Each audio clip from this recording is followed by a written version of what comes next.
Adam here with Brooksaw Antiques. Today we have this 1965 Brother De Luxe vintage ultra portable typewriter. I'm going to show you how to use the functions and make sure they all work. Made in Japan, and these became some of the more popular typewriters produced during the late stages of the typewriter golden age, and these were excellently engineered.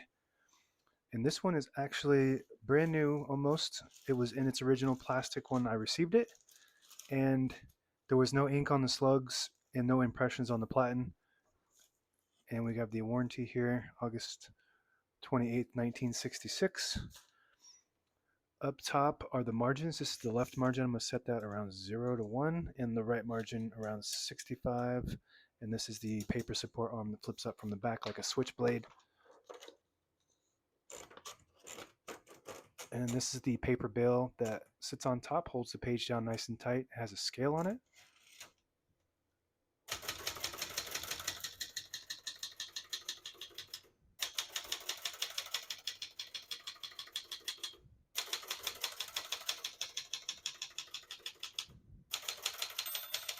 Once you hear the bell, you're near the end of the margin. Hit this line of space, gets you back to the beginning, and skips 1.5, or 2 spaces. Right now we have it on single, but if you want 1.5, just flip this switch forward to the 1.5. Flip it one more to the 2. It skips 4 half spaces when you have it on the 1.5. It skips 3 half spaces when you have it on the 1. It skips 2 half spaces. All the way back is R, stands for roll, and I'll get to that section towards the end.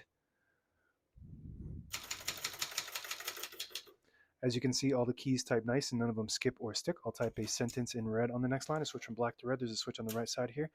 Flip that up to the red indicator. It prints the bottom portion of the ribbon, which is red when you have it in the middle. It doesn't print any ink at all. It just leaves a stencil for copying purposes. When you have it all the way down, the black indicator prints the top portion of the ribbon, which is black. We're going to move that up for red.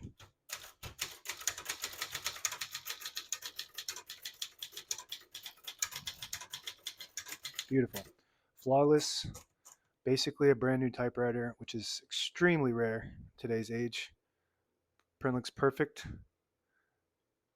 I'm not sure what, I think it's pica. I can do a double check while I'm here.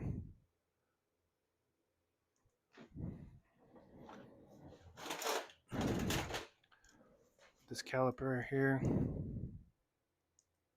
dead battery, but you could still measure it. There it goes. All right, the battery's messed up.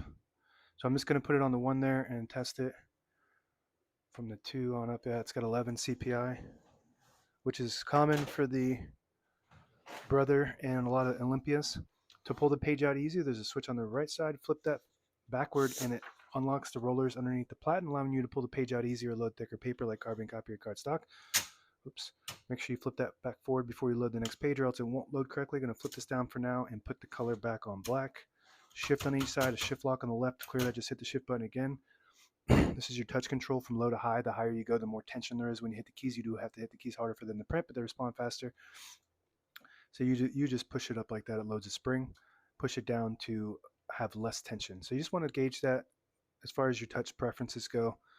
As you type, backspace on the right side, super smooth.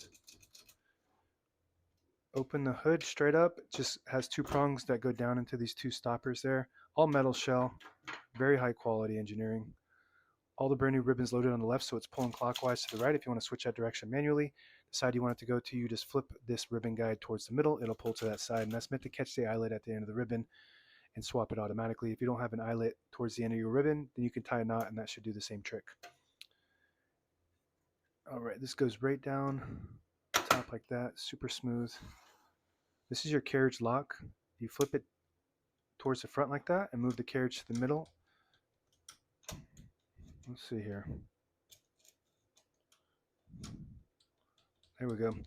So you just flip it to the front and then move the carriage to the middle. It locks the carriage in the middle. So when you have it in the case, it doesn't bang around causing any kind of damage. To unlock it, just push it towards the back and it frees it up. And also this, we'll get to that section. This is your carriage release only on the right side. Very smooth and tight. There's no play in there whatsoever.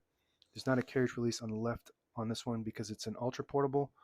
It's typical for most ultra portables. And this lever goes down, so when you have it in a case, it just makes it more flat. It will go down on its own. You don't have to actually do that on manually. So when you put it back to R, that stands for roll, it allows you to turn the knob without any spacing. so you can get to an exact spot on the page. When you flip it forward to the 1, you get the clicks. And sometimes if you put it right in the middle, I don't think you can on this one. It just gives you one skip so you can get in between the lines without losing the line, because if you put it in the roll and you turn it, then you lost your line right there. And that's it. Now available on eBay or Etsy. Search Brooksaw Antiques, or my new website, brooksawantiques.com.